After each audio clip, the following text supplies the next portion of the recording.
جب رزق میں برکت کی دعا کی جاتی ہے تو کیا چیز ذہن میں آتی ہے؟ موسٹ کامنلی اگر آپ جو ہے ایک کامن بندے سے بات کریں تو رزق میں برکت کی دعا سے کیا چیز وہ سمجھتے ہیں؟ وہ یہی سمجھتے ہیں نا، فوڈ. لیکن رزق جو ہے اس کے بہت وسیع معنی ہے.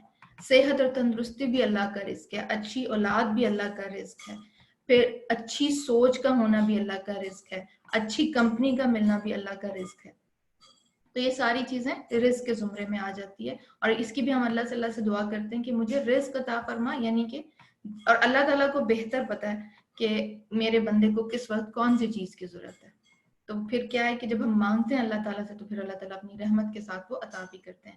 وعافنی، اور مجھے عافیت دے یا میری حفاظت فرما.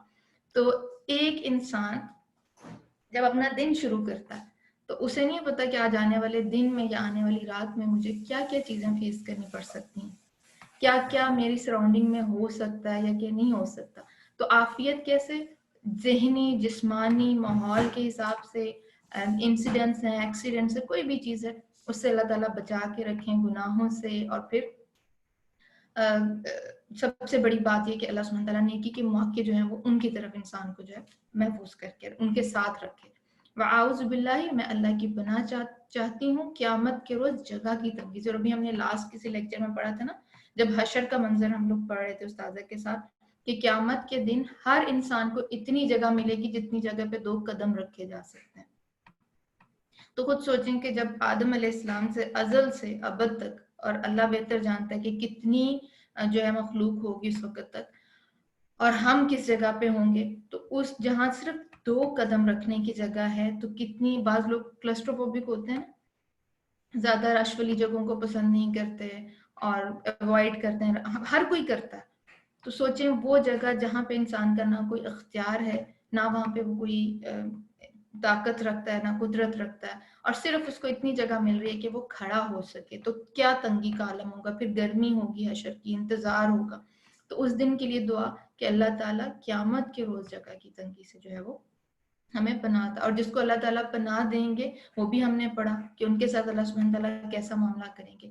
تو موسٹلی ہم رزق، صحت اور ہدایت یہ چیزیں مانگتے ہیں، لیکن ضیق المقام یوم القیامہ اس کی طرف بہت کم دھیان جاتا ہے، کیونکہ جب علم نہیں ہوتا نا تو انسان کو اس چیز کا پتہ بھی نہیں ہوتا. تو یہ چیز مانگنی کہ کیونکہ وہ ایک فائنل ہمارا جو ہے ڈیسٹینیشن ہے نا، وہ ہر ایک کو غیب کے علم میں سے ہے. قیامت کے دن کے جو مناظر ہم نے پڑھے ہیں، اور ہر جان کو یہ چیز جو ہے وہ فیس کرنی ہے. تو اس کے لیے اپنی پریپریشن کرنی اور پھر اللہ تعالیٰ سے اس کی دعا کرنی جو ہے وہ بھی بہت ضروری ہے. اچھا جی، اور یہ بڑی جو خوبصورت دعا ہے اس کو نبی کریم صلی اللہ علیہ وسلم نے کس سیکوینس میں ہمیں سکھایا کہ اس کے بارے میں حدیث آپ سے شیئر کرتی ہوں. عاصم بن حمید کہتے ہیں کہ میں نے ام المومنین عائشہ رضی اللہ تعالیٰ عنہ سے پوچھا کہ نبی کریم صلی اللہ علیہ وسلم رات کے قیام کی شروعات کس طرح کرتے تھے. تو وہ کہنے لگی کہ تو نے مجھ سے ایک ایسی چیز پوچھی ہے جو تم سے پہلے کسی نے نہیں پوچھی. رسول اللہ صلی اللہ علیہ وسلم 10 بار اللہ اکبر، 10 بار الحمدللہ، 10 بار سبحان اللہ، اور 10 بار لا الہ الا اللہ، اور 10 بار استغفر اللہ کہتے، اور اللہم اغفر لی واہدنی وارزقنی وعافنی واعوذ باللہ من ضیق المقام یوم القیامہ، یہ دعا جو تھے وہ پڑھا کرتے تھے.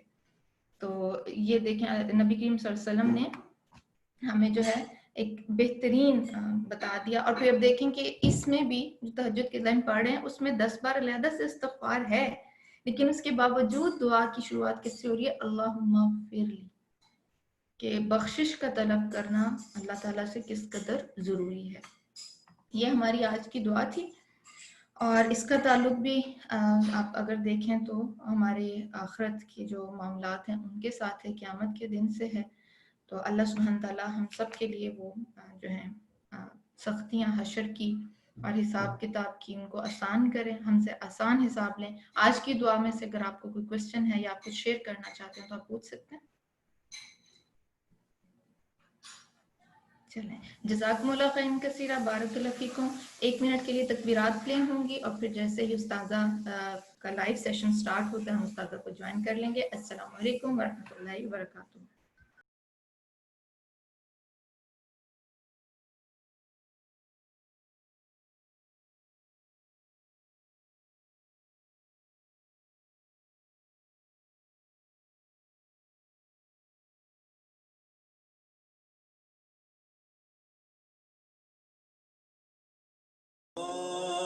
أكبر الله أكبر الله أكبر لا إله إلا الله الله أكبر الله أكبر ولله الحمد الله أكبر الله أكبر الله أكبر لا إله إلا الله الله أكبر الله أكبر ولله الحمد الله أكبر الله أكبر الله أكبر لا إله إلا الله الله أكبر الله أكبر ولله الحمد الله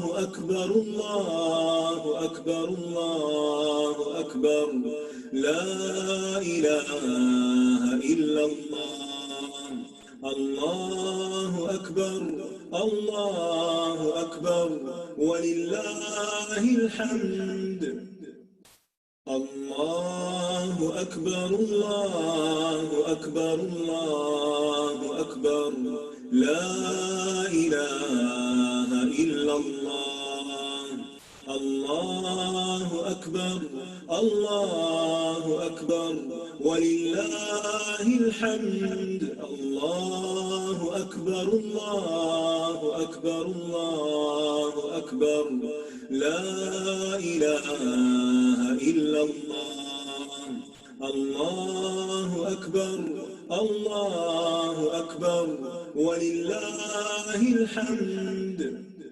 الله أكبر الله أكبر الله أكبر لا إله إلا الله الله أكبر الله أكبر ولله الحمد الله أكبر الله أكبر الله أكبر لا إله إلا الله الله أكبر الله أكبر ولله الحمد الله أكبر الله أكبر الله أكبر لا إله إلا الله الله أكبر الله أكبر ولله الحمد الله أكبر الله أكبر الله أكبر لا إله الله أكبر ولله الحمد الله أكبر الله أكبر الله أكبر لا إله إلا الله الله أكبر الله أكبر ولله الحمد. السلام علیکم ورحمۃ اللہ وبرکاتہ. نحمده ونصلي على رسوله الكريم اما بعد فاعوذ بالله من الشيطان الرجيم بسم الله الرحمن الرحيم رب اشرح لي صدري ويسر لي امري واحلل عقدة من لساني يفقهوا قولي. قیامت کے دن کیا ہوگا؟ قیامت کے دن انسان کا حساب کتاب ہوگا. قیامت کے دن انسان سے سوال کیے جائیں گے. ہمیں ان کے جواب کے لیے تیار رہنا چاہیے. تو آئیے دیکھتے ہیں کیا ہے قیامت کا دن. بسم اللہ الرحمن الرحیم.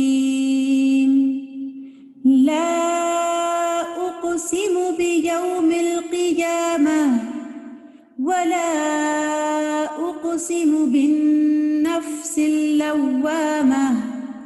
أيحسب الإنسان أن لن نجمع عظامه بلى قادرين على أن نسوي بنانه بل يريد الإنسان يفجر أمامه يسأل أيان يوم القيامة فإذا برق البصر وخسف القمر وجمع الشمس والقمر يقول الإنسان يومئذ أين المفر كلا لا وزر إلى ربك يومئذ المستقر. نہیں میں قیامت کے دن کی قسم کھاتا ہوں، اور نہیں میں بہت ملامت کرنے والے نفس کی قسم کھاتا ہوں۔ کیا انسان گمان کرتا ہے کہ بے شک ہم کبھی اس کی ہڈیاں اکٹھی نہیں کریں گے؟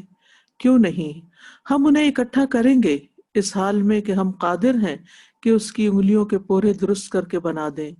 بلکہ انسان چاہتا ہے کہ اپنے آگے آنے والے دنوں میں بھی نافرمانی کرتا رہے۔ وہ پوچھتا ہے اٹھ کھڑے ہونے کا دن کب ہوگا؟ پھر جب آنکھ پتھرا جائے گی اور چاند گہنا جائے گا اور سورج اور چاند اکٹھے کر دیے جائیں گے، اور اس دن انسان کہے گا کہ بھاگنے کی جگہ کہاں ہے۔ جب بھی کوئی آفت آتی ہے تو انسان وہاں سے بھاگ نکلتا ہے، لیکن قیامت کے دن کی آفت ایسی ہوگی کہ وہاں سے کوئی بھاگ بھی نہ سکے گا، ہرگز نہیں، پناہ کی کوئی جگہ نہیں۔ اس دن تیرے رب ہی کی طرف جا ٹھہرنا ہے، لہذا ضروری ہے کہ ہم اس دنیا میں رہتے ہوئے اپنے رب کی رضا کے کام کریں تاکہ رب کی ملاقات ہمارے لیے خوشگوار ہو جائے۔ تو ہم بات کر رہے تھے قیامت کے دن کے حساب کتاب کی۔ اس دن انسان کے مختلف اعمال کے بارے میں اس سے سوال کیا جائے گا، انسان کی اخلاص نیت کے بارے میں سوال ہوگا، سب سے پہلے شہید، عالم اور سخی کا حساب ہوگا۔ صحیح مسلم کی روایت میں ہے، ابو ہریرہ رضی اللہ عنہ کہتے ہیں میں نے رسول اللہ صلی اللہ علیہ وسلم کو یہ فرماتے ہوئے سنا، بے شک قیامت کے دن سب سے پہلا شخص جس کے خلاف فیصلہ کیا جائے گا وہ شہید ہوگا، اسے پیش کیا جائے گا تو اللہ تعالیٰ اسے اپنی عطا کردہ نعمت کی پہچان کرائے گا تو وہ اسے پہچان لے گا۔ وہ پوچھے گا تو نے نعمتوں کو پا کر کیا کیا؟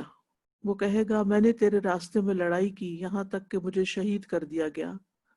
تو اللہ تعالیٰ فرمائے گا تو نے جھوٹ بولا، تم اس لیے لڑے تھے کہ تمہیں بہادر کہا جائے، سو کہہ دیا گیا۔ پھر اس کے بارے میں حکم دیا جائے گا کہ اس کو منہ کے بل گھسیٹا جائے یہاں تک کہ آگ میں ڈال دیا جائے گا۔ پھر وہ شخص لایا جائے گا جس نے علم حاصل کیا، اس کی تعلیم دی اور قرآن کی قرات کی، تو اسے پیش کیا جائے گا تو وہ اسے اپنی نعمتوں کی پہچان کرائے گا، وہ اسے پہچان لے گا۔ اللہ تعالیٰ فرمائے گا تو نے نعمتوں کو پا کر کیا کیا؟ وہ کہے گا میں نے علم حاصل کیا اور اسے سکھایا اور تیری خاطر قرآن کی قرات کی۔ وہ فرمائے گا تو نے جھوٹ بولا، تو نے علم اس لیے حاصل کیا کہ تجھے عالم کہا جائے، اور تو نے قرآن اس لیے پڑھا کہ کہا جائے کہ یہ قاری ہے، سو وہ کہہ دیا گیا۔ پھر اس کے بارے میں حکم دیا جائے گا کہ اسے منہ کے بل گھسیٹا جائے یہاں تک کہ وہ آگ میں ڈال دیا جائے گا۔ استغفر اللہ۔ وہ شخص جس کو اللہ نے وسعت دی اور ہر طرح کا مال عطا کیا اسے لایا جائے گا، وہ اسے اپنی نعمتوں کی پہچان کرائے گا تو وہ اسے پہچان لے گا۔ وہ فرمائے گا تم نے ان نعمتوں کا کیا کیا؟ وہ کہے گا میں نے کوئی ایسی راہ نہیں چھوڑی جس میں مال خرچ کرنا تجھے پسند نہ ہو مگر یہ کہ میں نے وہاں مال خرچ کیا، یعنی جہاں بھی تجھے پسند تھا وہاں خرچ کیا۔ اللہ تعالیٰ فرمائے گا تم نے جھوٹ بولا، تم نے سب یہ اس لیے کیا کہ تجھے سخی کہا جائے، سو ایسا ہی کہا گیا۔ پھر اس کے بارے میں حکم دیا جائے گا تو اسے منہ کے بل گھسیٹا جائے گا، پھر آگ میں ڈال دیا جائے گا۔ اللہ سبحانہ وتعالیٰ ہم سب کو اس سے محفوظ رکھے۔ عام طور پر ہم یہ سمجھتے ہیں کہ سزا جو ہے وہ کافر کے لیے، منافق کے لیے، مشرک کے لیے ہے، کبیرہ گناہ کرنے والوں کے لیے ہے، لیکن یہاں پر آپ دیکھیے کہ یہاں سزائیں بتائی جا رہی ہیں نیک اعمال کرنے والوں کے لیے جن کی نیت خالص نہ ہو، جن کی نیت میں فطور ہو، جن کے دل کے اندر یہ ہو کہ لوگ مجھے اپریشیٹ کریں۔ کوئی بھی وہ کام کرے، چاہے پڑھنے لکھنے کا ہو یا مال خرچ کرنے کا یا اللہ کے راستے میں نکلنے کا، وہ سارا اس لیے ہو کہ لوگوں کی نظر میں بڑا بنے۔ اور آپ دیکھیں عام طور پر لوگوں کا محاورہ ہوتا ہے تم یہ کر رہے ہو دیکھو لوگ کیا کہیں گے، لوگ کیا کہیں گے، لوگ کیا کہیں گے.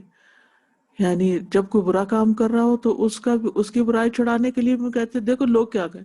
تو کوئی اللہ کے ڈر سے برائی نہیں چھوڑی بلکہ لوگوں کے ڈر سے چھوڑی. تو اس برائی چھوڑنے کا بھی کیا فائدہ جو صرف لوگوں کے ڈر سے ہو. پھر اسی طرح جب کوئی بچہ اچھا کام کرے یا اس کو موٹیویٹ کرنا ہو تو ہم اسے کہتے ہیں کہ تم ایسا کام کرو جو کسی نے نہ کیا ہو، تمہارا نام روشن ہو جائے، تم تاریخ میں اپنا نام لکھوا جاؤ. اور اس قسم کی باتیں جو صرف دنیا سے تعلق رکھتی ہیں، جبکہ کوئی بھی کام ہو چاہے دین کا ہو یا دنیا کا، اس کو کرنے کے لیے ہماری نیت کیا ہونی چاہیے کہ میرے اس کام سے میرا رب راضی ہو جائے. اور یہ نیت ہوتی ہے تو تبھی انسان برے کام بھی چھوڑ دیتا ہے کہ یہ کام میری رب کی رضا کا نہیں ہے اس لیے مجھے یہ نہیں کرنا، اور اچھے کام تو وہ کرتا ہی اس لیے ہے کہ اس کا رب اس سے راضی ہو جائے. اور ریاکاروں کا انجام کیا ہے؟ رسول اللہ صلی اللہ علیہ وسلم نے فرمایا مجھے تمہارے حق میں سب سے زیادہ ڈر شرک اصغر کا ہے. صحابہ نے عرض کیا شرک اصغر کیا ہوتا ہے؟ آپ نے فرمایا ریاکاری، یعنی ریاکاری کو کہتے ہیں. اللہ عز و جل قیامت کے دن جب لوگوں کو بدلہ دے گا تو ریاکاروں سے کہے گا ان ہستیوں کی طرف چلے جاؤ جن کے سامنے دنیا میں ریاکاری کرتے تھے اور دیکھو ان کے پاس تمہارے لیے کیا بدلہ ہے، وہ تمہیں کیا دیتے ہیں. جن کے لیے کام کیا تھا انہی کے پاس جاؤ اور ان سے ہی جزا لو. اب دیکھیے کہ انسان دنیا میں بھی جب انسانوں کے لیے کام کرتا ہے تو انسان اسے ہیومیلیٹ کر دیتے ہیں، اسے ذلیل کرتے ہیں، اس کے کام میں نقص نکالتے ہیں، اور پھر انسان کا دل ٹوٹ جاتا ہے اور پھر انسان کام چھوڑ دیتا ہے کیونکہ اس نے انسانوں کے لیے کام کیا تھا. لیکن جو شخص اللہ کے لیے کام کرتا ہے اسے لوگوں کی تنقید کی، لوگوں کے رویوں کی پھر پرواہ نہیں رہتی، کیونکہ اسے معلوم ہے کہ اس نے ایک اچھا کام کیا اور اس کی جزا اللہ کے پاس ہے اور لوگوں سے تعریف کی ضرورت نہیں ہے. اور وہ ان چیزوں سے بے نیاز ہو جاتا ہے، ان چیزوں سے اوپر اٹھ جاتا ہے. اسے پھر لوگوں سے شکوے نہیں رہتے کیونکہ اس نے اللہ کے لیے کیا اور اللہ نے ہر کام اس کا لکھ لیا، ہر چھوٹا اور ہر بڑا کام اس کے نامہ اعمال میں درج ہو گیا. اس لیے وہ اس کو پھر اللہ کے راستے پر استقامت بھی نصیب ہوتی ہے، کیونکہ جو اللہ کے لیے کرتا ہے پھر اللہ اس سے راضی ہوتا ہے، پھر اللہ تعالیٰ اس کے لیے مزید نیکیوں کے راستے کھول دیتا ہے. تو اس لیے کوئی بھی کام ہو چھوٹا یا بڑا، ہم سب کو بار بار اپنے آپ کو یاد دہانی کرانی چاہیے کہ ہم یہ اللہ کے لیے کر رہے ہیں. کیونکہ عموماً ہوتا یہ ہے کہ ہمیں جلدی تعریف چاہیے ہوتی ہے، اور جب لوگ تعریف کرتے ہیں تو ہمارا خون سینوں بڑھ جاتا ہے اور ہمارے قدم زمین پہ نہیں ٹکتے اور ہم آسمانوں میں اڑنے لگتے ہیں، اور پھر ہمارے اندر اور جوش جذبہ پیدا ہوتا ہے کہ ہم اور اچھے کام کریں تاکہ لوگ اور تعریف کریں. انتہائی خطرناک راستہ ہے، انتہائی خطرناک. اس سے انسان کو بچنا چاہیے. جو سچا مومن ہوتا ہے وہ اپنی نیکیوں کو بھی اسی طرح چھپاتا ہے جیسے اپنی برائیوں کو چھپاتا ہے. یعنی ہمیں اپنی برائیاں لوگوں کے سامنے ظاہر ہوتے ہوئے یا ان کے ظاہر ہونے کا ایک ڈر ہوتا ہے کہ ہائے لوگوں کو پتہ چل گیا تو پھر کیا ہوگا. تو اسی طرح مومن جو ہوتا ہے وہ اس بات پہ بھی ڈرتا ہے کہ لوگوں کو میرے نیک اعمال پتہ چل گئے تو پھر کیا ہوگا، کہیں میرے وہ اعمال ضائع نہ ہو جائیں. اس پر اگر آپ کچھ کہنا چاہیں، کیونکہ اگلا سوال عبادات سے متعلق ہے. ناہید.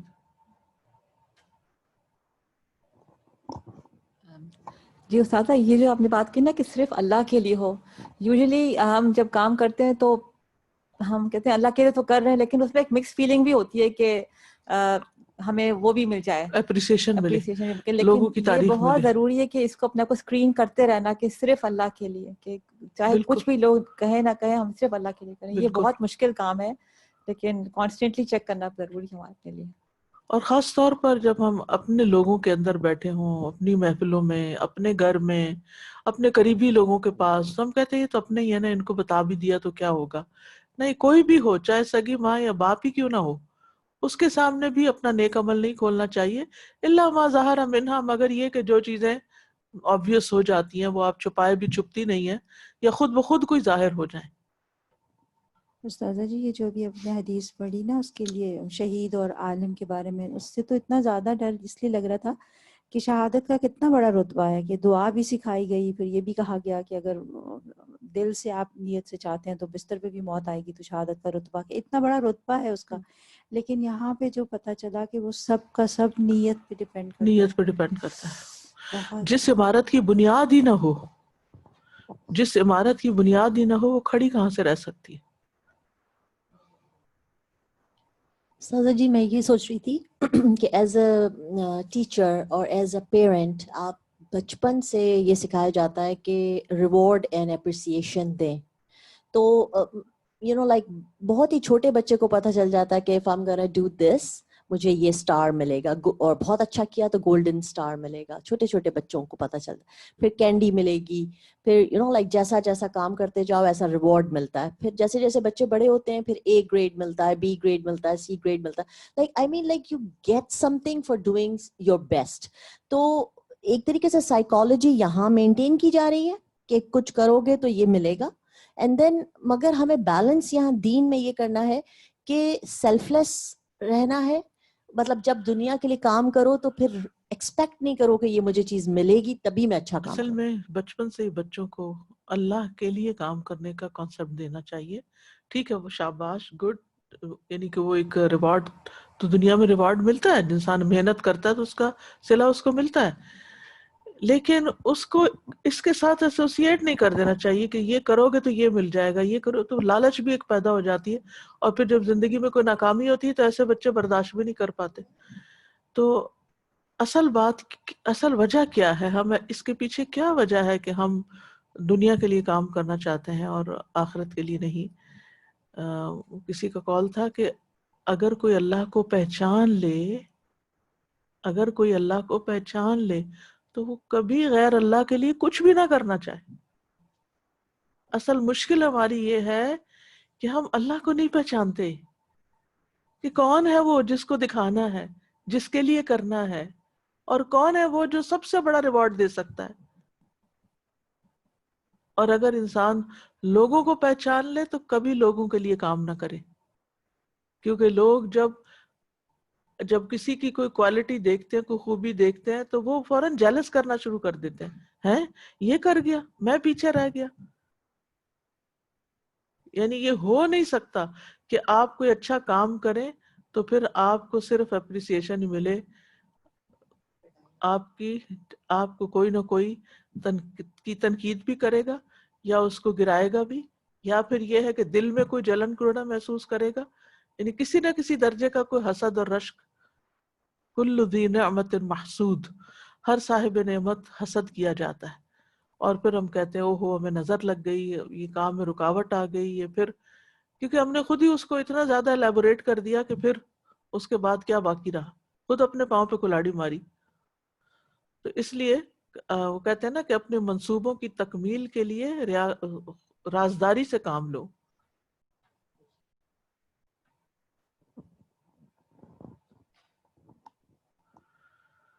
عبادات سے متعلق سوالات. حقوق اللہ میں سب سے پہلے نماز کا حساب کیا جائے گا. اول ما یحاسب به العبد یوم القیامت الصلاۃ. نبی صلی اللہ علیہ وسلم نے فرمایا قیامت کے دن بندے کا سب سے پہلے نماز کا حساب ہوگا. اگر یہ درست ہوئی تو اس کے باقی اعمال بھی درست ہوں گے، اور اگر اس میں خرابی آ گئی تو اس کے بقیہ اعمال میں بھی بگاڑ آ جائے گا. نماز درست نہیں تو کچھ بھی درست. یہ اتنی سمجھنے کی بات ہے، یہ اتنی پتہ کی بات ہے کہ زندگی میں اگر ہماری کچھ کمی خبیشی آ رہی ہے تو ہمیں فوراً اپنی نمازوں کا جائزہ لینا چاہیے. اگر ہمارے منصوبے ڈیلے ہو رہے ہیں، ہمارے کاموں میں تاخیر آ رہی ہے، تو ہمیں ضرور سوچنا چاہیے کہ کیا ہم واقعی اپنی نماز وقت پہ پڑھ رہے ہیں. اگر ہم اپنی نماز وقت پہ نہیں پڑھ رہے تو پھر دنیا میں بھی اللہ تعالیٰ دکھاتا ہے کہ تمہارے باقی کام بھی وقت پر نہیں ہوں گے. بعض اوقات ہم کہتے ہیں وہ شادی میں تاخیر ہو رہی ہے، یا اور اس طرح کی جاب نہیں مل رہی ہے، کئی دنیاوی اعتبار سے انسان کو سیٹ بیکس ہوتے ہیں. تو اس وقت انسان کو سوچنا چاہیے کہ کیا میری نماز جو ہے وہ وقت پر ہے، کیا نماز کی کوالٹی ہے، مینٹین کی ہے میں نے، اس میں خشوع و خضوع ہے. کیونکہ اگر وہ درست ہو گئی تو باقی سارے اعمال بھی درست ہوں گے، اور اگر اس میں خرابی آ گئی تو اس کے باقی اعمال میں بھی بگاڑ آ جائے گا. نبی صلی اللہ علیہ وسلم نے فرمایا قیامت کے دن لوگوں کے تمام اعمال میں سے سب سے پہلے نماز کے متعلق سوال ہوگا. ہمارا رب عز و جل اپنے فرشتوں سے فرمائے گا، حالانکہ وہ خوب جانتا ہے، دیکھو میرے بندے کی نماز کامل ہے یا ناقص ہے، رکعتیں پوری ہیں، سجدے صحیح طور پہ ادا کیے ہوئے ہیں، رکوع پراپر کیے ہوئے ہیں، وضو کامل تھا یا نہیں. اگر وہ کامل ہوگی تو کامل ہی لکھ دی جائے گی، اور اگر اس میں کچھ کمی ہوگی تو اللہ تعالیٰ فرشتوں سے فرمائے گا دیکھو میرے بندے کے پاس نفل بھی ہیں، اگر نفل ہوں گے تو وہ فرمائے گا میرے بندے کے فرائض کی کمی اس کے نوافل سے پوری کر دو. لیکن کچھ لوگ تو نوافل پڑھتے ہی نہیں، سنتیں بھی نہیں پڑھتے، صرف فرض پر ہی اکتفا کرتے ہیں. تو اگر اس میں سے کچھ کمی ہوگی تو پھر کیا ہوگا؟ پھر تمام اعمال کا حساب اسی طرح لیا جائے گا، یعنی فرائض کی کوتاہی کو نوافل سے پورا کیا جائے گا. پھر اس کے بعد روزے دار کا حساب. ابو ہریرہ کہتے ہیں کہ رسول اللہ صلی اللہ علیہ وسلم نے فرمایا روزہ دار کے لیے 2 خوشیاں ہیں، ان دونوں کی وجہ سے وہ خوش ہوگا. جب وہ روزہ افطار کرتا ہے تو خوش ہوتا ہے، اور جب وہ اپنے رب سے ملے گا تو اپنے روزے سے خوش ہوگا. جب وہ اپنے رب سے ملے گا یعنی رب سے ملاقات کے وقت اس کو خوشی کس بات سے ہوگی؟ اپنے روزے سے. قیامت کے دن روزہ سفارش بھی کرے گا. رسول اللہ صلی اللہ علیہ وسلم نے فرمایا روزہ اور قرآن قیامت کے دن بندے کی سفارش کریں گے. روزہ کہے گا اے رب میں نے دن کے وقت اسے کھانے اور خواہشات کی تکمیل سے روکے رکھا، اس لیے اس کے متعلق میری سفارش قبول فرما. اور قرآن کہے گا کہ میں نے رات کو اسے سونے سے روکے رکھا، اس کے حق میں میری سفارش قبول فرما. چنانچہ ان دونوں کی سفارش قبول کر لی جائے گی. پھر روزے دار اور جہنم کے درمیان دوری ڈال دی جائے گی. ابو سعید خدری کہتے ہیں کہ رسول اللہ صلی اللہ علیہ وسلم نے فرمایا جو بندہ بھی اللہ کے راستے میں 1 دن کا روزہ رکھتا ہے اللہ تعالیٰ اس دن کی وجہ سے اس کے چہرے کو 70 برس 70 ایئرز کی مسافت تک آگ سے دور کر سکتا ہے. 70 برس کا مطلب یہ ہوتا ہے کہ اگر کوئی 70 سال چلتا رہے بغیر رکے جہاں وہ پہنچے اتنا دور. قیامت کے دن روزہ داروں کو خاص دروازے کی طرف پکارا جائے گا. نبی صلی اللہ علیہ وسلم نے فرمایا بے شک جنت کا ایک دروازہ ہے جس کو ریان کہا جاتا ہے. قیامت کے دن کہا جائے گا کہ روزہ دار کہاں ہیں، ریان کی طرف آؤ. پھر جب ان کا آخری آدمی بھی اندر داخل ہو جائے گا تو دروازہ بند کر دیا جائے گا. پھر زکوٰۃ کا حساب. سورۃ آل عمران میں اللہ تعالیٰ فرماتے ہیں وَلَا يَحْسَبَنَّ الَّذِينَ يَبْخَلُونَ بِمَا آتَاهُمُ اللَّهُ مِنْ فَضْلِهِ هُوَ خَيْرًا لَهُمْ بَلْ هُوَ شَرٌّ لَهُمْ سَيُطَوَّقُونَ مَا بَخِلُوا بِهِ يَوْمَ الْقِيَامَةِ وَلِلَّهِ مِيرَاثُ السَّمَاوَاتِ وَالْأَرْضِ وَاللَّهُ بِمَا تَعْمَلُونَ خَبِيرٌ. اور وہ لوگ جو اس میں بخل کرتے ہیں جو اللہ نے انہیں اپنے فضل سے دیا ہے، ہرگز یہ گمان نہ کریں کہ وہ ان کے لیے اچھا ہے، وہ ان کے لیے برا ہے. قیامت کے دن عنقریب انہیں اس چیز کا طوق پہنایا جائے گا جس میں انہوں نے بخل کیا. یعنی یہ قیامت کے دن کے حالات ہیں. اور اللہ ہی کے لیے آسمانوں اور زمین کی میراث ہے، اور اللہ اس سے جو تم کرتے ہو پورا باخبر ہے. زکوٰۃ نہ دینے والے کو سونے چاندی سے داغا جائے گا. رسول اللہ صلی اللہ علیہ وسلم نے فرمایا جو سونے یا چاندی والا اس میں سے اس کا حق ادا نہیں کرتا اس کے لیے قیامت کے دن آگ کی تختیوں میں سے تختیاں بنائی جائیں گی اور ان کو جہنم کی آگ میں خوب گرم کیا جائے گا اور ان سے اس کے پہلو اور اس کی پیشانی اور اس کی پشت کو داغا جائے گا. جب وہ ٹھنڈی ہو جائیں گی دوبارہ گرم کیا جائے گا. اس دن برابر یہ عمل اس کے ساتھ ہوتا رہے گا جس کی مقدار 50,000 سال ہوگی، یہاں تک کہ بندوں کے درمیان فیصلہ کر دیا جائے یا تو اس کو جنت کا راستہ دکھایا جائے یا آگ کا راستہ. تو اس سے بھی اندازہ لگائیں کہ خود میدان حشر میں بھی کئی سزائیں ہوں گی جو انسان کے اعمال میں کمی کی بنا پر ہوں گی. پھر ایک اور روایت میں آتا ہے گنجے سانپ کا مسلط ہونا. رسول اللہ صلی اللہ علیہ وسلم نے فرمایا جسے اللہ نے مال دیا اور اس نے اس کی زکوٰۃ ادا نہیں کی تو قیامت کے دن اس کا مال نہایت زہریلے گنجے سانپ کی شکل اختیار کر لے گا. اس کی آنکھوں کے پاس 2 سیاہ نقطے ہوں گے. پھر وہ سانپ اس کے دونوں جبڑوں سے اسے پکڑ لے گا، جوز سے، اور کہے گا کہ میں تیرا مال اور خزانہ ہوں. اس کے بعد آپ نے یہ آیت پڑھی، وَلَا يَحْسَبَنَّ الَّذِينَ يَبْخَلُونَ بِمَا آتَاهُمُ اللَّهُ مِنْ فَضْلِهِ، آخر تک. اور وہ لوگ جو اس میں بخل کرتے ہیں جو اللہ نے انہیں اپنے فضل سے دیا، ہرگز یہ گمان نہ کرے کہ وہ ان کے لیے اچھا ہے، بلکہ وہ ان کے لیے برا ہے. ان قریب قیامت کے دن انہیں اس چیز کا طوق پہنایا جائے گا جس میں انہوں نے بخل کیا، اور اللہ ہی کے لیے آسمانوں اور زمین کی میراث ہے، اور اللہ اس سے جو تم کرتے ہو پورا باخبر ہے. پھر اسی طرح ایک اور روایت سے پتہ چلتا ہے، نبی صلی اللہ علیہ وسلم کی خدمت میں ایک مرتبہ 2 عورتیں آئیں جن کے ہاتھوں میں سونے کے 2 کنگن تھے. تو آپ نے فرمایا، کیا تم دونوں اس بات کو پسند کرتی ہو کہ اللہ قیامت کے دن تمہیں آگ کے کنگن پہنائے؟ وہ کہنے لگی نہیں. آپ نے فرمایا، پھر تمہارے ہاتھوں میں جو کنگن ہے ان کا حق ادا کرو، یعنی ان کی زکوٰۃ ادا کرو. اور یہ مسند احمد کی روایت ہے 6667. پھر اسی طرح جانوروں کی زکوٰۃ نہ ادا کرنے کے بارے میں بھی آتا ہے. نبی صلی اللہ علیہ وسلم نے فرمایا، تم میں سے کوئی شخص بھی قیامت کے دن بکری کو اپنی گردن پہ سوار کر کے نہ لائے اس حالت میں کہ وہ ممیار رہی ہو، اور وہ شخص مجھ سے کہے کہ یا محمد میری سفارش کیجیے. میں کہوں گا میں تیرے لیے کسی بات کا اختیار نہیں رکھتا، میں تو اللہ کا حکم پہنچا چکا ہوں. اسی طرح کوئی اونٹ کو اپنی گردن پہ سوار کر کے نہ لائے اس حال میں کہ وہ بلبلا رہا ہو، اور وہ مجھ سے کہے یا محمد میری سفارش کیجیے. میں کہہ دوں کہ میں تیرے لیے کسی بات کا اختیار نہیں رکھتا، تو میں تو اللہ کا حکم پہنچا چکا ہوں. تو اس سے کیا پتہ چلتا ہے کہ جانوروں کی زکوٰۃ ادا نہ کرنے سے جانوروں کے ذریعے بھی انسان کو حشر کے میدان میں سزا دی جائے گی. صحیح بخاری کی روایت میں آتا ہے، نبی صلی اللہ علیہ وسلم نے فرمایا، قسم کھا کے کوئی بھی ایسا شخص جس کے پاس اونٹ، گائے یا بکری ہو اور وہ اس کا حق ادا نہ کرتا ہو تو وہ قیامت کے دن اس جانور کو جتنا وہ دنیا میں تھا اس سے زیادہ موٹا تازہ کر کے لایا جائے گا. پھر وہ اپنے مالک کو اپنے کھروں سے روندے گا اور سینگ مارے گا، یعنی پاؤں بھی مارے گا اور اس کے اوپر چڑھ جائے گا پاؤں کے ساتھ، اور سینگ اس کو مارے گا.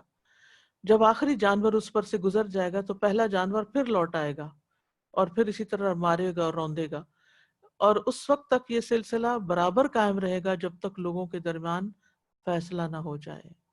کبھی آپ کو ایکسپیرینس ہوا ہو ایک بھینس بھی قریب آتی ہوئی یا ایک بکرا بھی ہماری طرف بڑھتا ہوا آئے تو ہم خوف کے مارے بے ہوش ہونے لگتے ہیں. کہاں یہ کہ اس قسم کی سزا کا دیا جانا، اور یہ سب کچھ ریئل ہے، برحق ہے. یعنی ان چیزوں میں انسان کو کوتاہی نہیں کرنی چاہیے. یہ اللہ کے حقوق سے متعلق ہے، فرائض سے متعلق ہے، اور یہ کچھ قیامت کے دن ہونے والا ہے. اگر آپ کو کچھ کہنا تو.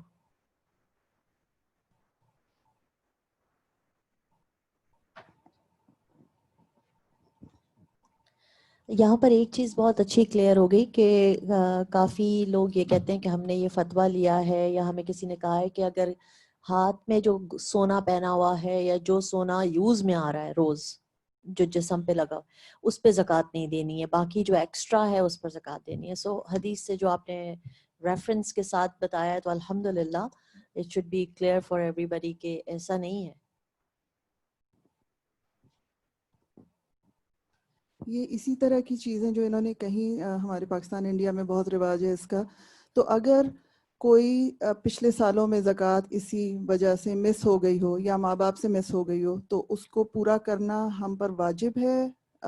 جی کر دینا چاہیے کیونکہ اللہ کا حق ہے نا، نکال دینا چاہیے. اور کیلکولیشن کے ساتھ کہ اس اس زمانے میں میں سونے کی قیمت کیا تھی اندازہ کر کے، کیونکہ بعض اوقات یہ بھی نہیں پتا ہوتا زیور کتنا تھا ایگزیکٹ اماؤنٹ، لیکن ہم ایک سرسری جائزہ لے کے. اور دوسرا یہ کہ پھر صدقہ دیتے ہوئے بھی انسان یہی سوچے کہ اللہ اگر میرے فرائض میں سے کچھ کمی رہ گئی تو پہلے ہی اس کا پورا ہو جائے. میں یہی پوچھنا چاہ رہی تھی کہ یہ نیت جو ہے اس طرح کی تو میں نارملی یہ کرتی ہوں کہ جائز ہے یہ نیت کرنا. جی ہاں. استاذہ یہ جو بھی ہم نے شروع میں آیت پڑھی نا عین المفر کہ کہاں ہے جی فرار، ہاں، کہاں بھاگ تو کے جاؤں. وہ استاذہ ہر سٹیج پہ ہے. وہی تو مجھے لگ رہا تھا کہ جیسے جب آپ انتظار میں کھڑے ہیں اس وقت بھی، ابھی جیسے آپ نے کہا کہ ذرا بھی کوئی آفت ہوتی تو ہم ڈھونڈتے ہیں، ایون بارش ہی ہو رہی ہوتی ہے تو ہم بھاگتے ہیں کہ کوئی ابھی بیروت میں جو فرار حادثہ ہوا ہے تو اس کے جو ویڈیو کلپس آ رہے ہیں، آپ نے دیکھا ہوگا کہ مختلف بلڈنگز میں جب وہ دھماکے سنے تو لوگ کس طرح، جو کوئی باہر بھاگ رہا ہے اور کوئی باہر سے اندر بھاگ رہا ہے. جی سمجھ میں نہیں آ رہا. یعنی اور اتنا ڈر لگ رہا تھا، اور اس وقت میرے منہ پہ بے اختیار ایک سین ایسا ہی دیکھ کے بے اختیار میرے منہ پہ یہ آیتیں آ گئی کہ این المفر کلا لا وزر الی ربک یومئذ المستقر، اور ابھی جیسے آپ نے یہ سزائیں کہ بتائیں، کوئی پناہ کی جگہ ہی کوئی نہیں ہے. آگ آپ کے پیچھے دوڑ رہی ہے، آپ کہاں بھاگ کے جا سکتے ہیں؟ جہنم آگے دہک رہی ہے. فرشتے نے ساری زمین کو چاروں طرف سے فرشتوں نے گھیرا ہوا ہوگا، وہاں سے نکل بھی نہیں سکتے. اور ابھی یہ جو سزائیں ہیں زکوٰۃ نہ دینے والے کی، اگر وہ سانپ جبڑے کو کر رہا ہے اور وہ جانور آپ کو کر رہا ہے، اس وقت تک رونتا چلا جا رہا ہے جب تک وہ نہیں ہوگا، حساب کتاب نہیں، تو اس وقت بھی یہی بات ذہن میں آتی ہے کہ عین المفر کی اتنی اذیت کوئی کس طرح ہر سے. ایک کو تو اپنی پڑی ہوگی، جس کے اوپر یہ سب کچھ ہو رہا ہے اس کو تو کوئی ہٹانے بچانے ہی نہیں آئے گا. دنیا میں تو پھر بھی یہ ہوتا ہے. ابھی ریسنٹلی ایک میں نے سین دیکھا کہ آگ لگی ہوئی ہے اور کوئی شخص گر گیا ہے اور دوسرے لوگ خود بھی بھاگ رہے ہیں اور اس کو بھی گھسیٹ کے بھاگ رہے ہیں. تو دنیا میں تو اتنا، میں نے کہا کہ اتنی رحم دلی ہے ان لوگوں کے اندر، ورنہ اس کو چھوڑ کے خود بھاگ نکلے کہ بھی تم تو ہمیں بھی ڈبو گے. کئی دفعہ ایسے ہوتا ہے کوئی ڈوب رہا ہوتا ہے تو لوگ اس کو بچاتے ہوئے خود بھی ڈوب جاتے ہیں. یعنی دنیا میں پھر بھی یعنی کہ رہا سہا کچھ بھی جو باقی ہے انسانوں کے اندر رحم و کرم، اس کی بنا پر انسان آج بھی دوسروں کی کیئر کر لیتے ہیں. کوئی زیادہ کرتے ہیں، کوئی کم کرتے ہیں، لیکن پھر بھی گئے گزرے یعنی حالات میں بھی لوگ ایک دوسرے کو پوچھ لیتے ہیں. لیکن وہاں تو یوم یفر المرء من اخیہ و امہ و ابیہ، ماں، بھائی، باپ، بیٹا، بیوی، سب سے انسان بھاگے گا. ہر ایک کو اپنی پڑی ہوگی. اور پھر یہ سب سے زیادہ جو ہے نا کہ اس وقت تک یہ ہوتا رہے گا جب تک لوگوں کے درمیان فیصلہ نہیں ہو جاتا، اور وہ وقت کتنا طویل ہوگا. اور پھر یہ جو زکوٰۃ نہ دینے کی سزا ہے کہ آگ کے جو یعنی کہ توق پہنائے جائیں گے اور جسم کو وہ کیا جائے گا، اس میں بھی آپ دیکھیں کہ ذرا سا توے پہ ہاتھ لگ جائے، میٹل پہ کبھی کوئی کیٹل کو ہاتھ لگ جائے تو انسان کا حال برا ہو جاتا ہے تھوڑی دیر میں ہی. تو کہا یہ کہ سونے چاندی کو جہنم کی آگ میں تپا کے وہ انسان کے اوپر لگایا جائے، اور پھر اس کے بعد چاہے اس کو جنت میں بھی بھیج دیا جائے. یہ کتنی ڈرنے کی بات ہے کہ اس کے باقی نیک اعمال اتنے زیادہ ہیں کہ وہ اصلاً وہ جنت میں ہی جانے والا ہے، لیکن زکوٰۃ میں کوتاہی کی وجہ سے پہلے اس کو سزا مل رہی ہے. تو کتنے لوگ ہیں جو اس بات سے غافل ہیں اور حساب نہیں کرتے زکوٰۃ کا. اگر ان سے کہا جائے کہ حساب کر کے زکوٰۃ، وہ کہتے ہیں ہم سارا سال نکالتے رہتے ہیں. بھی زکوٰۃ ایسے تھوڑی دی جاتی. زکوٰۃ تو سال کے آخر میں باقاعدہ گن تول کے حساب کر کے دی جائے، اس کے اوپر ایکسٹرا جتنا آپ کا دل چاہے دیں، لیکن پہلے حساب تو کریں. اور ہجری کیلنڈر پہ دی جاتی ہے. لوگ کہتے ہیں 1 جنوری کو شادی تو 1 جنوری کو زکوٰۃ نہیں، 10 دن پہلے ہو گئے 1 سال پورا ہونے پہ. 2 سال پہ 3 سال، اور ایک تیسرے سال تو ایک پورے مہینے کا فرق پڑ جائے گا، اور 30 سالوں میں ایک پورے سال کا فرق پڑ جائے گا.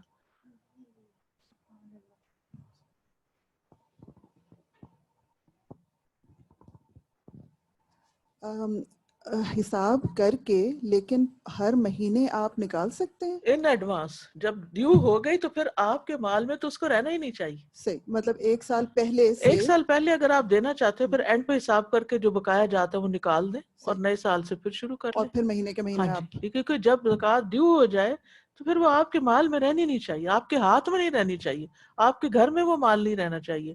وہ غریبوں کا حق ہے، اس کو پہنچ جانا چاہیے. استاذہ جی اسی طرح بھی کسی نے سوال پوچھا تھا کہ وہ کسی کی مدد کرنا چاہتی ہیں اور زیادہ بڑا پروجیکٹ ہے، تو وہ پوچھ رہی تھی کہ اگلے 3 سالوں کی زکوٰۃ میں ایڈوانس میں دے دو، کر سکتے ہیں؟ ہاں، علماء کہتے ہیں ان ایڈوانس دی جا سکتی دی ہے. جا سکتی. جی، جی چلیں اور پھر اگر اللہ اور زیادہ دے دے تو اور پھر دوبارہ دے دیں. مزید صدقہ کر دیں. پھر ہے حقوق العباد سے متعلق سوالات. حقوق العباد میں سب سے پہلا قتل کا مقدمہ ہوگا. صحیح مسلم میں ہے اول ما یقضی بین الناس یوم القیامت فی الدماء، قیامت کے دن لوگوں کے درمیان سب سے پہلے قتل کے مقدمات کا فیصلہ ہوگا کہ قاتل نے مقتول کو کیوں مارا. مسند احمد کی روایت میں آتا ہے رسول اللہ صلی اللہ علیہ وسلم نے فرمایا مقتول کو قیامت کے دن اس حال میں لایا جائے گا کہ اس نے اپنا سر دائیں یا بائیں ہاتھ سے پکڑ رکھا ہوگا اور اس کے زخموں سے خون رس رہا ہوگا اور وہ کہہ رہا ہوگا اے میرے رب اس سے پوچھ کہ اس نے مجھے کیوں قتل کیا تھا. اسی طرح جو زندہ گاڑی ہوئی لڑکی ہے اس کے بارے میں تو خود قرآن مجید میں آتا ہے وَإِذَا الْمَوْءُودَةُ سُئِلَتْ بِأَيِّ ذَنبٍ قُتِلَتْ. پھر اسی طرح قطع رحمی کرنے والا، رشتہ داروں سے کاٹ کے رکھنے والا.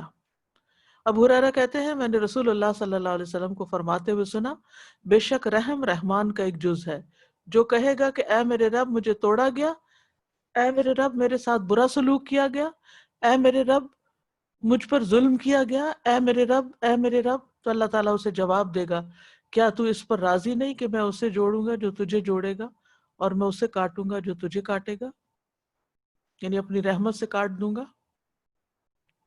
اسی طرح دیگر حقوق العباد ہیں.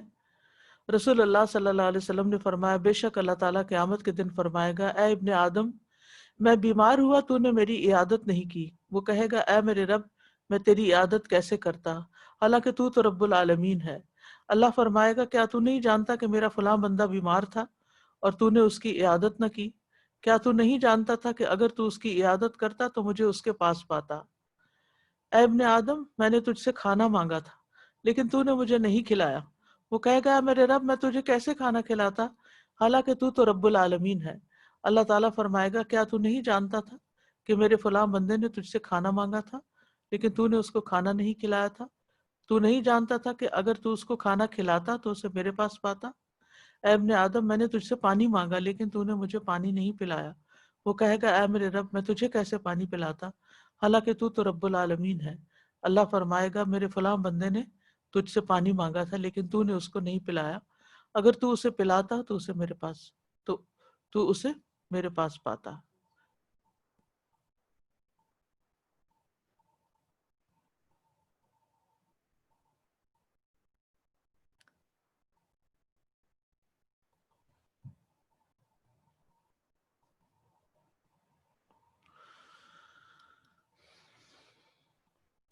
پھر ہر ذمہ دار سے اس کی ذمہ داری کے بارے میں سوال کیا جائے گا.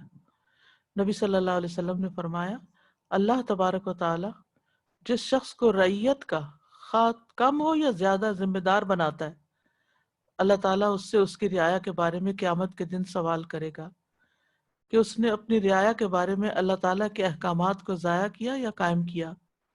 یہاں تک کہ اس سے اس کے اہل خانہ کے بارے میں بھی خصوصیت کے ساتھ پوچھا جائے گا، یعنی مرد سے اس کی فیملی کے بارے میں پوچھا جائے گا کہ ان کے حقوق دیے یا نہیں دیے. اور آپ دیکھیے کہ اس بارے میں کتنی کمپلینٹس ہیں کہ حق مہر تک نہیں دیا، یا پھر اس کے بعد یہ کہ نان نفقہ نہیں دیا، یا بچوں کی تربیت میں کوئی حصہ نہیں ڈالا، یا بیمار ہونے پر علاج نہیں کروایا.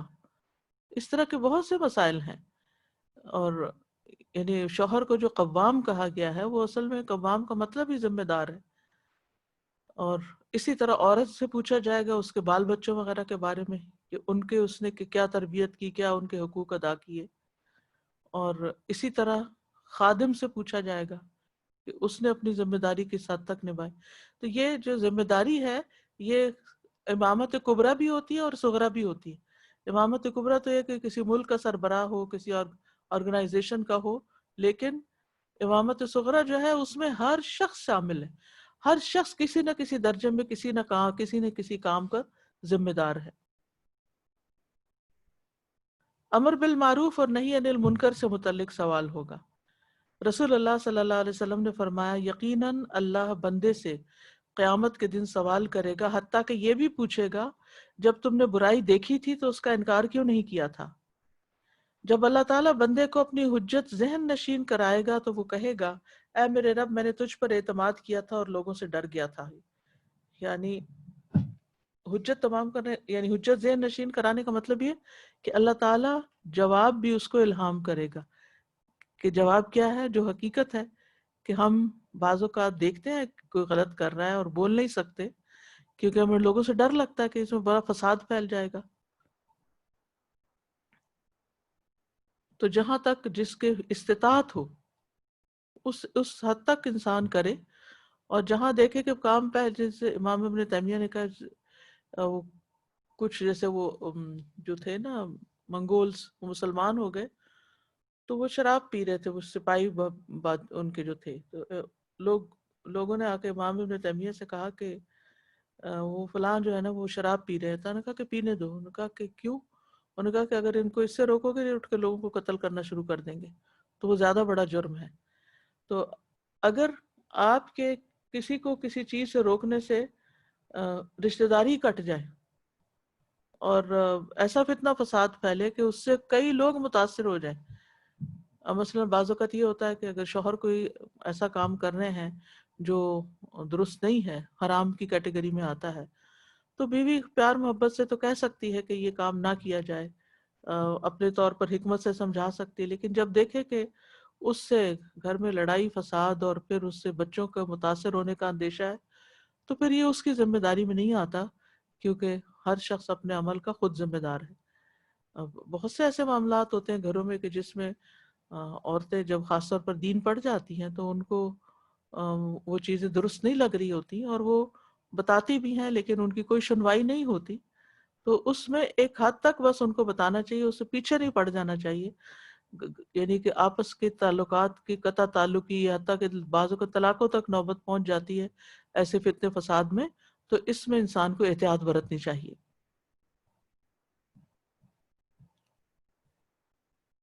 یعنی اگر منکر کو دور کرنے سے منکر میں اضافہ ہو جائے تو اس منکر کو دور نہیں کرنا چاہیے پھر، یعنی چھوٹا منکر رہے بڑے منکر کی نسبت. پھر آپس میں کیے گئے ظلموں کا حساب کتاب. رسول اللہ صلی اللہ علیہ وسلم نے فرمایا جس نے اپنے کسی بھائی پر ظلم کیا ہو تو اسے چاہیے کہ اس سے دنیا میں ہی معاف کروا لے. کسی کا مال ہڑپ کیا ہو، کسی کی کوئی غیبت چگلی کر کے اس کو پٹوایا ہو، یا کوئی اور اس طرح کے کسی بھی طرح، اس لیے کہ آخرت میں روپے پیسے نہیں ہوں گے. اس سے پہلے معاف کرا لے کہ اس کے بھائی کے لیے اس کی نیکیوں میں سے حق دلایا جائے گا، اور اگر اس کے پاس نیکیاں نہ ہوں گی تو اس مظلوم بھائی کی برائیاں اس پہ ڈال دی جائیں گی. اسی طرح کسی کا نقصان کرنے پر بھی حساب ہوگا. بعض لوگ ہوتے ہیں دوسروں کی چیز توڑ کے چھپا دیتے ہیں، بتاتے ہی نہیں ہیں، تو وہ چھپ نہیں قیامت کے دن چھپ نہ سکے گا وہ نقصان. اگر کسی کا نقصان ہو گیا ہے، کسی کا برتن ٹوٹ گیا ہے یا اور اسی طرح کا کوئی نقصان ہو گیا آپ سے، تو آپ اس کو بتا دیں کہ مجھے معاف کر دو کہ میرے سے ہو گیا، جان بوجھ کے نہیں کیا لیکن انسانی کمزوری کی وجہ سے ہو گیا، تو دنیا میں ہی معافی کروا لے. ورنہ قیامت کے دن یہ ہے کہ پھر اعمال نامے میں سے نیکیاں نکال کے دینی پڑیں گی. اس سلسلے میں ایک کہانی بھی آتی ہے روایات میں. جابر رضی اللہ عنہ کہتے ہیں کہ جب سمندر کا سفر طے کرنے والے مہاجر رسول اللہ صلی اللہ علیہ وسلم کے پاس واپس پہنچے، نہیں حبشہ سے، تو آپ نے فرمایا تم نے حبشہ میں جو عجیب باتیں دیکھی وہ ہمیں بتاؤ. کیا ہمیں نہیں بتاؤ گے کہ وہاں کیا کیا ڈفرینٹ کلچر یا جو بھی تھا؟ تو اس سے یہ بھی پتہ چلتا ہے کہ جیسے کوئی شخص کسی علاقے میں گیا ہے، کوئی چیز اس نے دیکھی ہے تو آ کے اس کا نریٹ کر سکتا ہے، یہ کوئی حرج نہیں. اس سے علم میں اضافہ ہوتا ہے، انسان کا ذہن وسیع ہوتا ہے کہ مختلف لوگ دنیا میں کیسے رہتے ہیں. ان میں سے چند نوجوانوں نے عرض کیا ضرور ہے اللہ کے رسول، ایک مرتبہ ہم بیٹھے ہوئے تھے کہ ہمارے پاس سے ان کی ایک راہب بوڑھیوں میں سے ایک بوڑھیا گزری، بوڑھی عورت جس نے سر پر پانی کا مٹکا اٹھایا ہوا تھا. وہ ان میں سے ایک نوجوان لڑکے کے پاس سے گزری تو اس لڑکے نے اس راہبہ کے کندھوں کے درمیان ہاتھ رکھ کر اسے دھکا دے دیا. وہ گھٹنوں کے بل گری اور مٹکا ٹوٹ گیا. جب وہ اٹھی تو اس کی طرف متوجہ ہو کر کہنے لگی اے دھوکے باز، تجھے تب پتا چلے گا جب اللہ تعالیٰ حشر کے میدان میں کرسی رکھیں گے اور اولین و آخرین کو جمع فرمائیں گے اور انسانوں کے ہاتھ پاؤں ان کے عملوں کی گواہی دیں گے، جو وہ کیا کرتے تھے، پھر تجھے پتا چلے گا کہ کل اللہ کے ہاں میرا اور تمہارا کیا فیصلہ ہوتا ہے۔ رسول اللہ صلی اللہ علیہ وسلم نے فرمایا اس بڑھیا نے سچ کہا۔ کرسچن لوگ تھے نا وہاں پر، ان کے پاس بھی دینی تعلیمات تھی۔ آپ نے فرمایا اس بڑھیا نے سچ کہا، سچ کہا۔ اللہ تعالیٰ کیسے اس قوم کو پاک کریں گے جس میں طاقتور سے کمزور کو حق نہیں دلوایا جاتا۔ اسی طرح یہ ہے کہ جرم اور سزا کو کمپیئر کیا جائے گا کہ کسی نے دنیا میں کسی کے ساتھ اگر زیادتی کی تو وہ پھر قیامت کے دن اس کو دینی پڑے گی۔ حضرت عائشہ کہتی ہیں کہ ایک صحابی رسول اللہ صلی اللہ علیہ وسلم کے سامنے بیٹھ گئے، کہنے لگے اے اللہ کے رسول، میرے کچھ غلام ہیں، وہ مجھ سے جھوٹ بولتے ہیں، خیانت بھی کرتے ہیں، میرا کہنا بھی نہیں مانتے، پھر میں انہیں مارتا ہوں اور برا بھلا کہتا ہوں، میرا ان کے ساتھ کیا معاملہ رہے گا؟ تو رسول اللہ صلی اللہ علیہ وسلم نے اس سے فرمایا کہ ان کی خیانت، جھوٹ اور نافرمانی اور تمہاری سزا کا حساب لگایا جائے گا۔ اگر تمہاری سزا ان کے جرائم سے کم ہوئی تو وہ تمہارے حق میں بہتر ہوگی، اور اگر تمہاری سزا ان کے گناہوں کے برابر نکلی تو معاملہ برابر سرابر ہو جائے گا، نہ تمہارے حق میں ہوگا نہ تمہارے خلاف۔ اور اگر سزا یعنی جو سزا تم ان کو دیتے ہو ان کے گناہوں سے زیادہ ہوئی تو اس اضافے کا تم سے بدلہ لیا جائے گا۔ اس پر وہ آدمی رسول اللہ صلی اللہ علیہ وسلم کے سامنے ہی رونے لگ گیا، چلانے لگا۔ تو رسول اللہ صلی اللہ علیہ وسلم نے فرمایا اسے کیا ہوا ہے؟ کیا یہ اللہ کی کتاب میں یہ آیت نہیں پڑھتا وَنَدَعُ الْمَوَازِينَ الْقِسْطَ لِيَوْمِ الْقِيَامَةِ فَلَا تُظْلَمُ نَفْسٌ شَيْئًا وَإِنْ كَانَ مِثْقَالَ حَبَّةٍ مِّنْ خَرْدَلٍ أَتَيْنَا بِهَا وَكَفَى بِنَا حَاسِبِينَ، سورۃ الانبیاء آیت نمبر 47۔ اور قیامت کے دن ہم انصاف کے ترازو قائم کریں گے، لہذا کسی پر کسی قسم کا ظلم نہ ہوگا، اور وہ رائی کے دانے برابر بھی ہو کسی کا ظلم تو ہم اسے لے آئیں گے، اور ہم حساب کرنے کے لیے کافی ہیں۔ اسی لیے تو اس کو یوم الحساب کہا گیا ہے کہ اس دن حساب کیا جائے گا کہ دنیا میں کس نے کس پر کتنا ظلم کیا، کس نے کس کے ساتھ کتنی زیادتی کی۔ عمار بن یاسر کہتے ہیں اگر کوئی شخص اپنے غلاموں پر ظلم کرتے ہوئے مار پیٹ کرے گا تو قیامت کے دن یہ جہنم کی ابھی بات نہیں ہو رہی، قیامت کے دن اس کی وجہ سے اسے بیڑیاں پہنائی جائیں گی۔ دنیا میں ہم یہ سب کچھ بھولے ہوئے ہیں، یا تو جانتے نہیں، یا جانتے ہیں تو جانے انجان بنے ہوئے ہیں، نہ جانتے ہوئے بھی انجان بنے ہوئے ہیں کہ گویا پتہ ہی نہ ہو، اور پھر یہ کی بات کہتے اللہ تعالیٰ معاف کرنے والا ہے۔ حقوق العباد تو جب تک بندے معاف نہیں کریں گے اللہ تعالیٰ بھی معاف نہیں کریں گے، یہ بات تو بچپن سے ہمیں بتائی جاتی ہے۔ تو اس لیے بہت ضروری ہے کہ ہماری طرف سے کسی پر زیادتی نہ ہو، ہماری طرف سے زیادتی نہ ہو، کیونکہ قیامت کا دن یوم الدین کا مطلب یہی ہے، یہ بدلے کا دن ہے، کیونکہ وہاں جا کے بدلہ لے لیا جائے گا۔ بعض اوقات ہم پر کوئی زیادتی کرتا ہے، ہم بدلہ لینے لگتا ہے تو ظالم بن جاتے ہیں، اتنی زیادہ زیادتی کر بیٹھتے ہیں کہ وہ ظالم مظلوم بن جاتا ہے اور مظلوم ظالم بن جاتا ہے۔ تو اس چیز کو بھی پیش نظر رکھنا چاہیے۔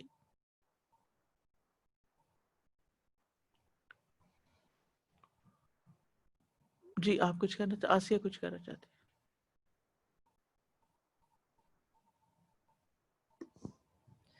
اللہ تعالیٰ یہ سب کا حساب آسان کرے۔ آمین۔ ہر پوائنٹ پہ ڈر لگ رہا ہے، اور یہ ذمہ دار سے اس کی ذمہ داری کے بارے میں سوال کیا جائے گا اور یہ سب۔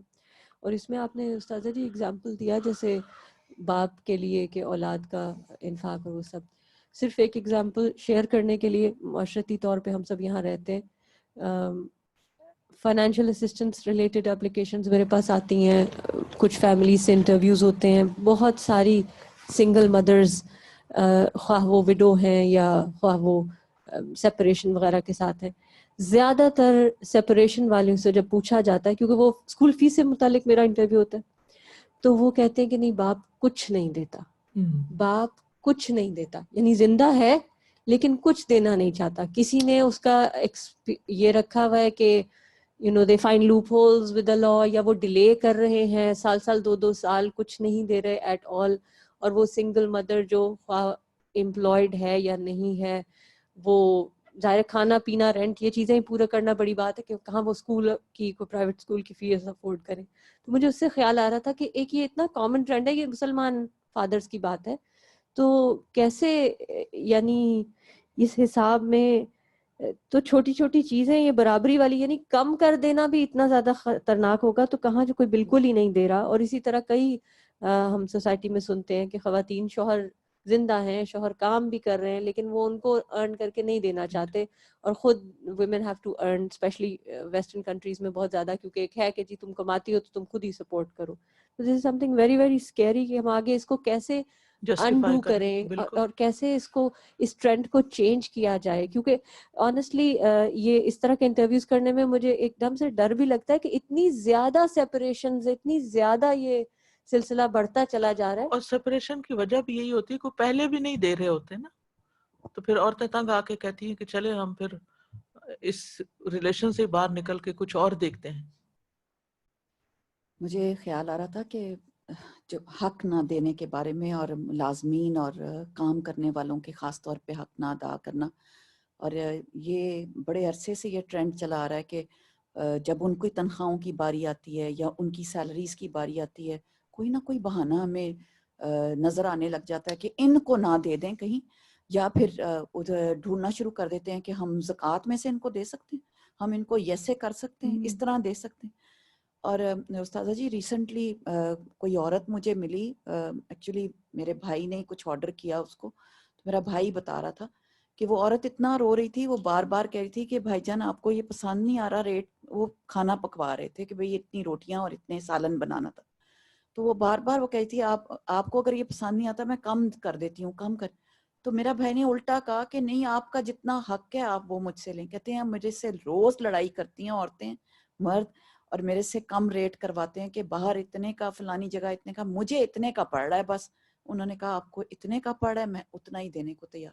مطلب یہ بہت کم لوگ ہیں کہ اس کسی سے بات کا کام کروا لیا احساس, اور پھر اس کا حق نہ پھر دیا. اس کا حق نہ دیا, اور پھر قبضہ کر لینا, یہ اتنا زیادہ شروع ہو گیا کہ ایسے خاص طور پہ ایسے مریض اور ایسے بیمار اور معذور لوگوں کے قبضے ہوئے میں کہ یہ لوگ خود, کیونکہ ان کے پاس نہ وہ پیسہ ہے, نہ وہ فائٹ کر سکتے ہیں, نہ وہ کیس لڑ سکتے ہیں.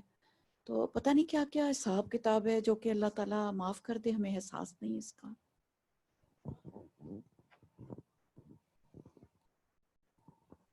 یہ جو آدمیوں کے قوام ہونے کی بات ہے وہ بس صرف لینے کے لیے عام طور پہ دیکھی جاتی ہے کہ لینے کے لیے ہم قوام ہیں. وہ ایکچولی کیئر ٹیکرز ہوتے ہیں کہ آپ اپنی فیملی کے اور اپنی عورتوں کے کیئر ٹیکر ہوں. ابھی پروٹیکٹرز, ابھی ایک ویڈیو کسی نے واٹس ایپ پہ بھیجی اور دل ہل گیا اس کو دیکھ کے کہ وہ باپ ہی ہوگا, دروازے کے آگے کھڑا ہوا ہے گاڑی لے کے, وہ دیر ہو گئی شاید دروازہ کھلنے میں, اس سے اتنا صبر نہیں ہوا کہ اس نے گاڑی سٹارٹ کی اور دروازہ توڑتا ہوا اندر آ گیا. اتنی دیر میں اس کی بچی دروازے پہ آ چکی تھی دروازہ کھولنے کے لیے, اس کو روندتی ہوئی گاڑی. مطلب وہ آپ خود ہی ٹھیک کروائیں گے نا, وہ گیٹ بھی آپ نے گیٹ توڑنے کا ہی سوچا ہوگا, آپ کو تو یہ پتہ بھی نہیں ہوگا کہ بچی بھی مری آ چکی ہے. تو یہ مطلب حال ہے کہ وہ بے صبرا پن اور بد مزاجی کہ آپ گھر میں انٹری دیتے ہیں تو لوگوں کے لیے آپ ایک عذاب بنے ہوئے ہوتے ہیں. استاذہ جی ابھی یہ جو آپ نے ذمہ دار لوگوں کی بات کی, تو میں یہ خیال آ رہا تھا, میں نے کہا کسی کی پروموشن ہوتی ہے تو ہم کتنا سیلیبریٹ کرتے ہیں اور کتنی خوشیاں منائی جاتی ہیں کہ پروموشن ہو گئی ہے, بڑا عہدہ مل گیا. تو یہاں پہ دیکھیں ایک اتنی ہی ذمہ داری بڑھ گئی, اتنی اتنا ذمہ ہی کام داری. بڑھ گیا. اور ایک استاذہ جی سوال تھا بھی, جیسے وہ کسی کا نقصان ہو گیا, کسی کو کوئی برتن ٹوٹ گیا, کچھ ہو گیا, تو بس معذرت ہے یا ریپلیسمنٹ بھی ہے؟ نبی صلی اللہ علیہ وسلم نے تو ریپلیسمنٹ کرائی تھی. جب حضرت عائشہ نے ہاتھ مار کے وہ برتن توڑ دیا تھا تو پھر ریپلیسمنٹ بھی ہے, ریپلیسمنٹ کرائی تھی. اللہ یہ کہ دوسرا شخص کہے کہ کوئی بات نہیں, ایکسٹرا تھاٹ ہے, ٹھیک ہے. سادہ جی قتل کے مقدمے میں مجھے یاد آ رہا تھا, اب لوگوں کا اتنا عام ہو گیا ابورشن کروانا, اور اس کو کوئی بات سمجھتے ہی نہیں ہے کہ یہ بھی کوئی قتل ہے.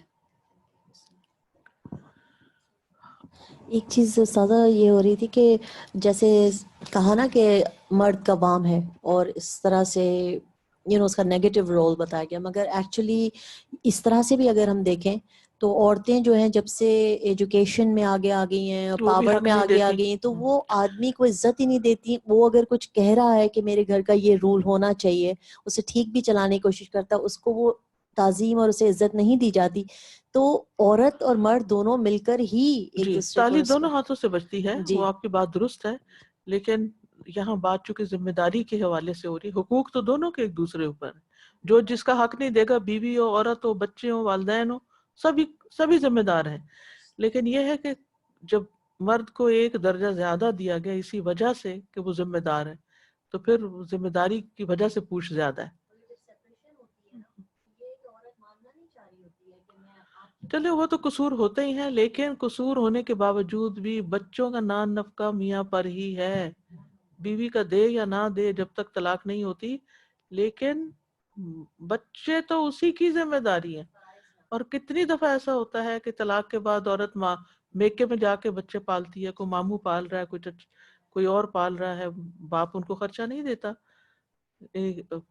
اسی طرح بیوہ جو ہے اس کے بھی یتیموں کے مال پہ قبضہ کر لیا جاتا ہے، اور بچے جو ہیں وہ بیوی کے عورت کے ساتھ چلا دیے جاتے ہیں کہ وہی پالے، وہی دیکھے، وہی کچھ کرے، اور کچھ بھی ان کو حق نہیں ملتا. تو ایسے یعنی مظلوموں اور کمزوروں کے جو حقوق ہیں وہ بہت پامال ہو رہے ہیں ہمارے معاشرے میں. زبیر رضی اللہ عنہ کہتے ہیں کہ جب یہ آیت نازل ہوئی کہ انک میت و انہم میتون، میں نے کہا اللہ کے رسول کیا ہمیں مخصوص گناہوں کے ساتھ ساتھ آپس کی رنجشوں کے نتائج بھگت لینے کے بعد آخرت میں دوبارہ جواب دہی کا سامنا کرنا پڑے گا؟ آپ نے فرمایا ہاں، تمہیں بار بار تکلیف دی جائے گی یہاں تک کہ ہر حقدار کو اس کا حق لوٹا دیا جائے پورا پورا.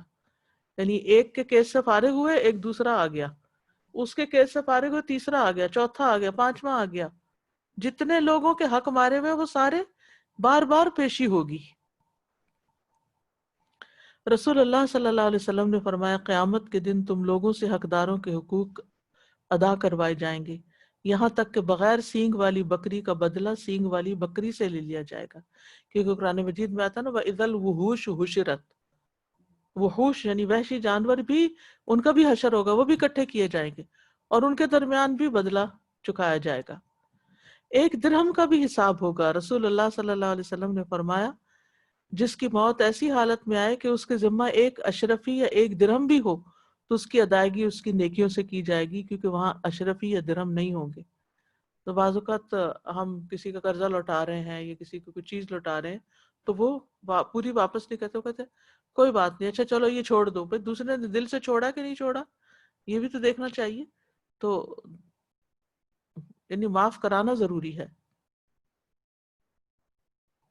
رسول اللہ صلی اللہ علیہ وسلم نے فرمایا قیامت کے دن ایک ایسا آدمی آئے گا جسے یہ امید ہوگی کہ وہ اپنی نیکیوں کے بلبوتے پر نجات پا جائے گا. بڑے بڑے نیک کام کیے ہوں گے اس نے جن پر ظلم کیا ہوگا وہ آ کر اس کی نیکیاں لیتے رہیں گے حتیٰ کہ اس کی نیکیاں ختم ہو جائیں گی. لیکن پھر ایک اور مظلوم آ جائے گا، اب اس کی حسنات تو ختم ہو چکی، تو مظلوم کی برائیاں اس کے کھاتے میں ڈال دی جائیں گی. اللہ تعالیٰ محفوظ رکھے.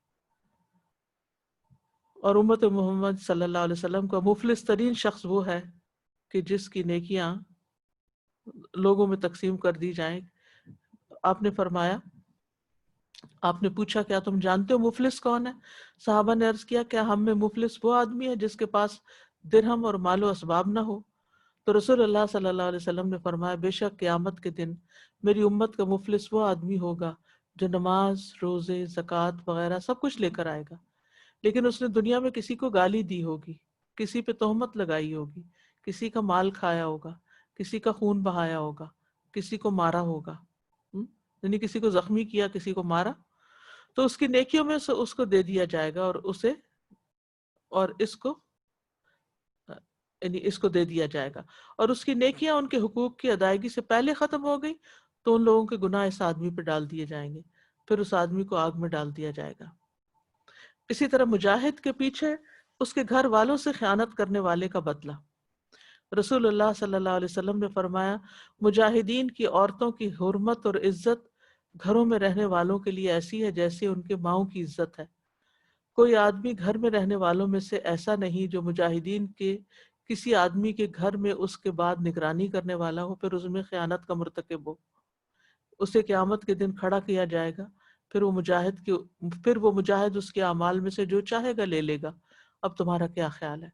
یعنی اللہ کے دین کے لیے جو شخص نکلا ہوا ہے تو پیچھے اس کے بیوی بچے اکیلے ہیں، تو ان کو اگر کوئی لک آفٹر کرنے آتا ہے اور پھر ان کے ساتھ دھوکا کرتا ہے، اس کی بیوی کے ساتھ کوئی برا کرتا ہے یا ان کے مال میں سے کوئی خیانت کرتا ہے، تو اس کا تو اور بھی زیادہ برا ہے کہ باقی لوگوں کا تو برابر کیا جائے گا نا، جتنی نیکی ہوگی جتنا ظلم ہوگا اتنی نیکی دلوائی جائے گی، لیکن مجاہد کو تو کھڑا کیا جائے گا کہ اب جتنا چاہو تم لے لو۔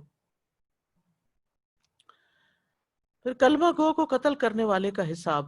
اسامہ کہتے ہیں رسول اللہ صلی اللہ علیہ وسلم نے ہم لوگوں کو ایک مہم میں حرقات قبیلے کی طرف روانہ فرمایا، انہوں نے ہمیں بھانپ لیا اور نکل بھاگے۔ ہم نے ایک آدمی کو جا لیا، جب ہم نے اسے گھیرا تو اس نے لا الہ الا اللہ کہہ دیا، تو ہم نے اس کو مار دیا حتیٰ کہ قتل کر دیا۔ پھر میں نے یہ واقعہ نبی صلی اللہ علیہ وسلم سے ذکر کیا تو آپ نے فرمایا قیامت کے دن لا الہ الا اللہ کے مقابلے میں تیرے لیے کون ہوگا؟ پھر میں نے عرض کیا اللہ کے رسول، اس نے ہتھیار کے خوف سے کہا تھا۔ آپ نے فرمایا بھلا تو نے اس کا دل کیوں نہ چیر لیا تاکہ تجھے معلوم ہو جاتا کہ اس نے اس وجہ سے کہا تھا یا کسی اور وجہ سے۔ قیامت کے دن تیرے لیے لا الہ الا اللہ کے مقابل کون ہوگا؟ آپ مسلسل یہ کلمہ دہراتے رہے حتیٰ کہ میرا دل چاہا کاش میں آج ہی اسلام لایا ہوتا۔ تو اس سے یہ پتہ چلتا ہے کہ مسلمان کو مارنا بہت ہی بڑا جرم ہے۔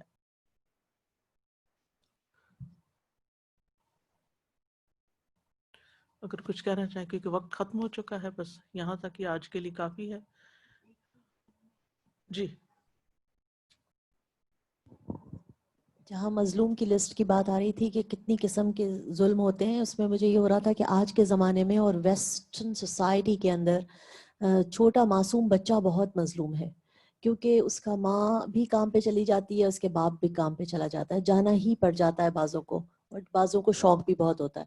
تو دونوں صورتوں میں بچہ جو ہے وہ بہت نگلیکٹ ہوتا ہے، اور اس کے علاوہ روتا دھوتا بیچارہ کہیں نہ کہیں اس کو چھوڑ کر آتے ہیں اور پھر شام تک اسے دیکھتے ہیں کہ پھر پک اپ کرتے ہیں۔ تو اس سلسلے میں جب تک وہ وہاں جہاں بھی ہوتا ہے وہ بچہ، وہ آپ اس کو میں نے اپنی آنکھوں سے دیکھا ہوا ہے، بچوں کو، چھوٹے بچوں کو، کہ وہ خوش نہیں ہوتے، ان کی نظریں سب کھڑکی کو پر یہ لگی کھانا ہوتی پینا بھی ہیں۔ مل جاتا ہے، باقی چیزیں بھی، لیکن جی، ماں نہیں ملتی۔ ماں نہیں ملتی، باپ نہیں ملتا، تربیت نہیں ملتی، وہ شفقت نہیں ملتی، اور سیکنڈلی پھر ہم چاہتے ہیں اس میں سے آج کی سوسائٹی کے حساب سے ہم اسے اسلامک اسکول میں ڈالنے کی کوشش کرتے ہیں۔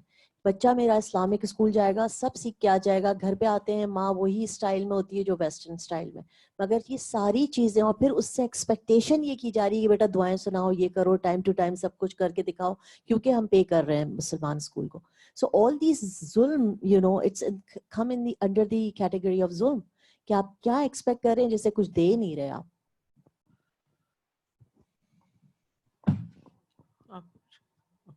سبحانک اللہم و بحمدک اشہد ان لا الہ الا انت استغفرک و اتوب الیک۔ السلام علیکم ورحمۃ اللہ وبرکاتہ۔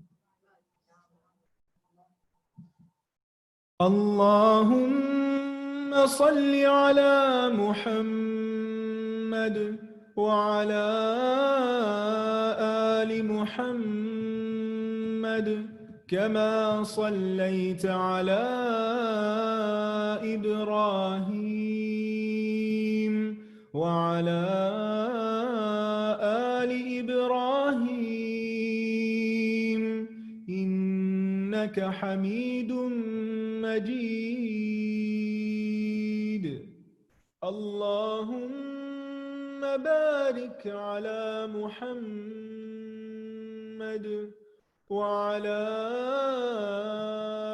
آل محمد كما باركت على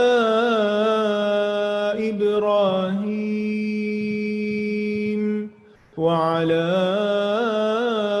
آل إبراهيم إنك حميد مجيد۔